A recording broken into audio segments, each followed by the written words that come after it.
வணக்கம் நண்பர்களே, சிபிஎல்லின் சிந்தனை களத்திற்கு உங்களை மகிழ்வுடன் வரவேற்கின்றேன். வாழ்க மகிழ்வுடன். இது தினம் ஒரு திரவியம், மனதுக்கும் உடலுக்கும். இன்றைக்கு ஒரு மிக சிறப்பான ஒரு சமீபத்தில் நடந்த மிக அருகாமையில் நடந்த ஒரு நிகழ்ச்சியை பற்றி பார்க்கலாம். கைவிடப்பட்ட ஒரு கிராமம், அது எப்படி மீண்டும் கைதூக்கி விடப்பட்டது என்பதை குறித்த செய்தி இது. நாம் எத்தனையோ செய்திகளை பார்க்கிறோம், செய்தி சேனல்கள்லாம் நிறைய இருக்கு. ஆனா இந்த செய்தி எத்தனை பேர் பார்த்திருப்போம் அப்படிங்கிறது தெரியல. புதிய தலைமுறை செய்தி தொலைக்காட்சியில இந்த செய்தி வந்து அதனுடைய ஃபாலோ பேக், அவர்களுடைய செயல்பாடுகளை கூர்ந்து நோக்கி ஒரு மிகப்பெரிய மாற்றத்தை உருவாக்கிய ஒரு நிகழ்ச்சி இது. அது என்ன அப்படின்னு பார்க்கலாம். சிவகங்கை மாவட்டத்தில், நம்முடைய தமிழ்நாட்டில் சிவகங்கை மாவட்டத்தில் திருப்பாத்தி அப்படின்னு ஒரு ஊர் இருக்கு. அதுக்கு மிக அருகாமையில் இருக்கக்கூடிய நாட்டாக்குடி அப்படின்னு ஒரு கிராமம். அந்த கிராமத்தில் என்ன விசேஷம் அப்படின்னு சொன்னா ஒன்றும் இல்லை. அந்த கிராமத்தில் குற்ற நிகழ்வுகள் நிறைய நடக்கிறதுனால அந்த கிராமத்தினுடைய வளர்ச்சி பாதிக்கப்பட்டுச்சு. அதில் யாரும் வாழ முடியாத ஒரு தகுதியற்ற நிலைக்கு தள்ளப்பட்டது. அதனால அங்க இருந்த எல்லா குடும்பங்களும் என்ன பண்ணிட்டாங்க, வெளியூர் போயிட்டு வேலை செஞ்சு பிழைக்கிறதுக்காக போயிட்டாங்க. ஒரே ஒரு கோயில் இருக்கு, இந்த கோயிலில் ஒரு பூசாரி. அவ்வளோ பெரிய கிராமத்தில் ஒரே ஒருத்தர் மட்டும்தான் வாழ்ந்துட்டு வர்றாரு. இது எவ்வளோ பெரிய ஒரு கொடுமை இல்லையா? இந்த செய்தி வந்து புதிய தலைமுறை செய்தி சேனல்ல வருது. இதை பார்த்து கேள்விப்பட்டு மனதிற்குள் மிக வருத்தப்பட்ட ஒரு நபர் திருச்செல்வம் அப்படிங்கிற ஒரு சமூக ஆர்வலர். அவர் ஏன் இந்த மாதிரி ஒரு கிராமமே வெளியே போயிருக்கு அப்படின்னு சொல்லிட்டு பார்த்து அந்த கிராமத்துல போயிட்டு சில கள ஆய்வுகளை மேற்கொள்கிறார். அப்போ அங்க நடந்த நிகழ்ச்சிகள் எல்லாம் கேள்விப்பட்டு ரொம்ப வருத்தம் அடைகிறார். உடனே என்ன செய்யறாரு, மாவட்ட ஆட்சியருடைய அனுமதியோடு சில ஆய்வுகளை மேற்கொண்டு மாவட்ட ஆட்சியர்கிட்ட அனுமதி கேட்கிறார். அந்த கிராமத்தை மீண்டும் புதுப்பிக்க நாம் ஏதாவது செய்யணும் அப்படின்னு சொல்லிட்டு இறங்குகிறார். அவரோடு சேர்ந்து பல நல்ல உள்ளங்கள், உதவி செய்யக்கூடிய நல்ல மனிதர்களை அவர் சேர்த்துக் கொள்கிறார். அந்த கிராமத்தை சுற்றி இருக்கக்கூடிய கிராமங்களில் இருந்தெல்லாம் இளைஞர்களை திரட்டி நல்ல பல பணிகளை செய்கிறார். முதலில் அவங்க செய்ததெல்லாம் வந்து அந்த ஊர்ல மின்சார வசதியை கொண்டு வந்தது, குடிநீர் வசதியை கொண்டு வந்தது, சிசிடிவி கேமரா.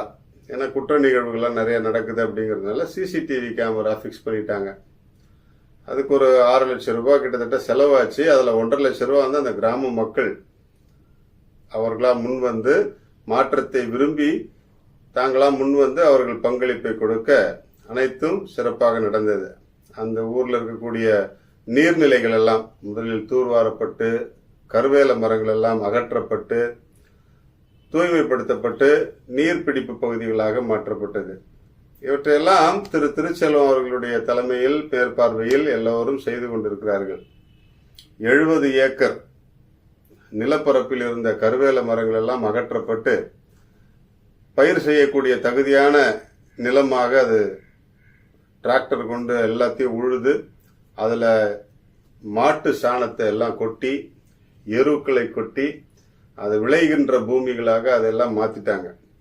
அதுல இப்ப என்ன பண்ணியிருக்காங்க, கத்திரிக்காய், பூசணிக்காய், புடலங்காய் போன்ற காய்கறிகள் எல்லாம் விதைத்து அவையெல்லாம் பலன் தரக்கூடிய வகையில் மாற்றியிருக்கிறார்கள். இயற்கை உரங்களை போட்டு மிக சிறப்பாக அந்த நிலத்தை எல்லாம் விளைச்சல் நிலமாக மாற்றி ஒரு கைவிடப்பட்ட அந்த கிராமத்தை மீட்டு எடுத்திருக்கிறார்கள், உயிர்ப்பித்திருக்கிறார்கள். ஏறக்குறைய இறந்து போன நிலையில் இருந்த ஒரு கிராமமே உயிர் பெற்று எழுந்திருக்கிறது. இந்த மாற்றங்களை கொண்டு வந்தது யார்? மாற்றங்கள் மனதில் இருந்துதான் தொடங்க வேண்டும். மனிதம் காக்கும் மாமனிதர்களை மாற்றங்கள் தொடர்ந்து கொண்டே இருக்கின்றன. அப்படி மாற்றம் தந்த ஒரு மாமனிதராக திருச்செல்வம் திகழ்ந்து கொண்டிருக்கிறார். அவருடைய முன்னெடுப்பு பலருடைய உதவியோடு அந்த கிராமத்தை மீண்டும் எழில் பெற செய்திருக்கிறது. நிலங்களை சுற்றிலும் வேலி அமைத்து கொடுத்திருக்கிறார்கள். ஏனென்றால் கால்நடைகள் எல்லாம் பாதுகாப்பாக உள்ளே இருக்க வேண்டும் என்பதற்காக வேலி அமைத்து கொடுத்து மிக சிறப்பான வகையில் மாவட்ட ஆட்சியருடைய பாராட்டை பெறக்கூடிய வகையில் அந்த பணிகள் எல்லாம் சிறப்பாக செய்யப்பட்டிருக்கின்றன. நம்முடைய ஊர்களில், நாம் வாழக்கூடிய பகுதிகளில் முன்னெடுப்பு செய்து மாற்றங்களை கொண்டு வருவதற்கு நாம் என்னென்ன முயற்சிகளை செய்கிறோம் கொஞ்சம் யோசித்து பார்ப்போம். நம்முடைய தெருவிலே சரி, இல்லாத ஒரு போக்குவரத்து நெருக்கமான ஒரு சாலையிலே சரி, ஆக்கிரமிப்பு செய்து கோயில்களை கட்டி அதன் மூலமாக ஆதாயம் பார்க்கக்கூடிய அட்டகாசம் செய்யும் மனிதர்களை தான் நாம் பார்க்கிறோம். ஆனால் இது போன்ற சமூக பொறுப்புணர்வோடு, சமூக சிந்தனையோடு ஒரு சமூகத்தை மாற்றி அமைக்கக்கூடிய, கட்டமைப்பை செய்யக்கூடிய ஒரு நல்ல மனிதர்களை எல்லாம் நாம் எங்கே காணப்போகிறோம், எங்கே காண்கின்றோம் என்பதை சிந்தித்து பார்ப்போம். ஒரு மடிந்த கிராமத்தையே உயிர்த்தெழச் செய்த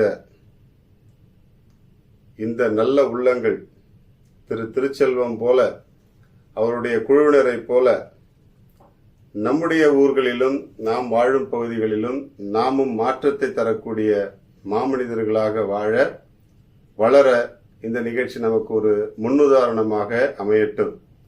அவருக்கும் திருச்செல்வம் அவர்களுக்கும் அவருடைய குழுவினர்களுக்கும் மீண்டும் நம்முடைய வாழ்த்துக்களை தெரிவித்துக் கொள்கின்றோம். இந்த நிகழ்ச்சியை தொடர் முயற்சியால் வெற்றிகரமாக நடத்தி காண்பித்த புதிய தலைமுறை தொலைக்காட்சிக்கும் சிவகங்கை மாவட்ட ஆட்சியருக்கும் கூட நம்முடைய வாழ்த்துக்களை தெரிவித்துக் கொள்வோம். எல்லா ஊர்களும் நாட்டாக்குடி போலவே நல்ல ஊர்களாக மாறிவிட்டால் எல்லோருமே நல்ல மனிதர்களாக மாறுவோம். வாழ்க மகிழ்வுடன்.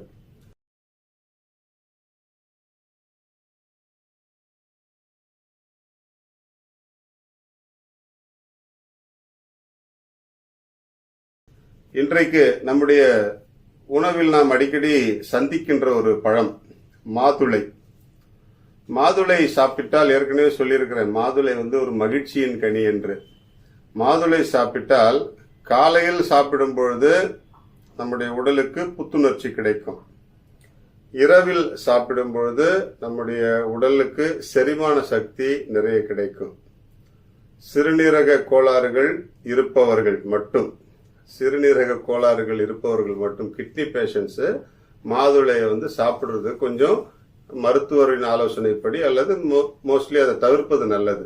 ஏனென்றால் அடிக்கடி நீர் வெளியே போகக்கூடிய சூழ்நிலை இருப்பவர்கள் அதை தவிர்ப்பது நல்லது. ஆனால் உடல் புத்துணர்ச்சிக்கும் செரிமானத்திற்கும் மிக சிறந்த பழம் மாதுளை. தொடர்ந்து பார்ப்போம். வாழ்க மகிழ்வுடன்.